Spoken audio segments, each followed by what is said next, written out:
Make your territory yours. Wait, if it's your territory, isn't it already yours? We come with this amazing set of wiring inside of us as highly developed primates. And one of our great features that we come stocked from the factory with is this idea of being territorial. It means that you have a certain physical space that you consider to be your area, and you don't like others to intrude on it. And if they do, you're going to take action to defend your territory. In modern times, our features that we come wired with, this territorial nature, it doesn't get a chance to express itself in a healthy way. And a lot of times we don't learn how that feature works, so we use it in negative or destructive ways. I think there's a way to use it in a positive way.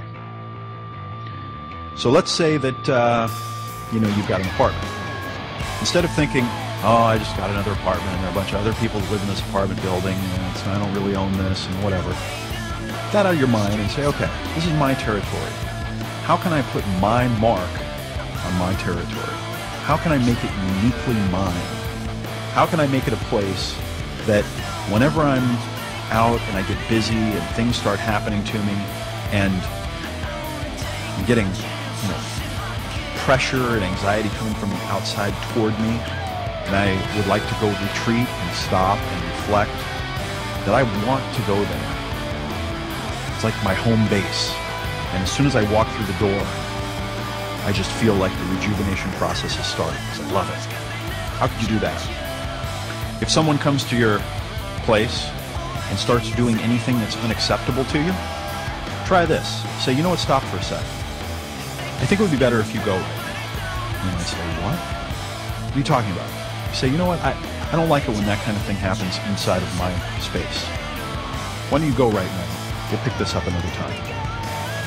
One of the most empowering things I think you can do, especially when it comes to women and dating. Make your territory yours. Put the pressure on yourself. The first requisite for success is to apply your physical and mental energies to one problem incessantly without growing weary.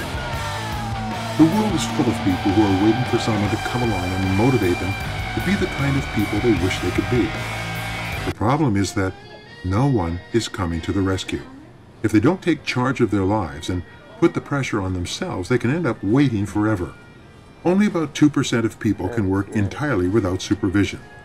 We call these people leaders. This is the kind of person you are meant to be, and which you may be if you decide to.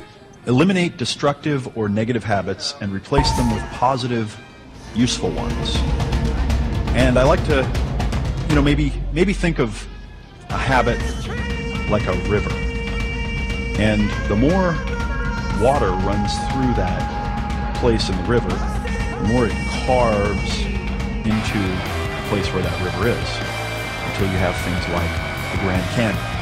So let me ask you this. Do you think it's easier to change the course when that river is new or when it's millions of years old? So some of your habits might be a little bit more difficult to change. The ones that you've had all your life, the ones that you've gotten some secondary payoff, it's unhealthy, but you hold on to it because it gives you this other thing. Those might be a little harder to uproot. But when you get into the habit of not letting negative habits take root, you notice them, you go, okay, it's cool, it's happening. Just maybe divert this in another direction. And then you start forming positive habits where you do it intentionally. You make yourself do it over and over and over until it takes, until it starts cutting its own groove. And then you start layering them on top of each other. You get the compound effect of many positive habits. Then you'll start to see huge improvement. Habits. Notice your habits. Eliminate the destructive or negative ones and replace them with positive ones. Value yourself and your time more than any woman. Practice self-discipline in all things. This is the most important single quality for success in life. If you can discipline yourself to do what you should do, when you should do it, whether you feel like it or not, your success is virtually guaranteed.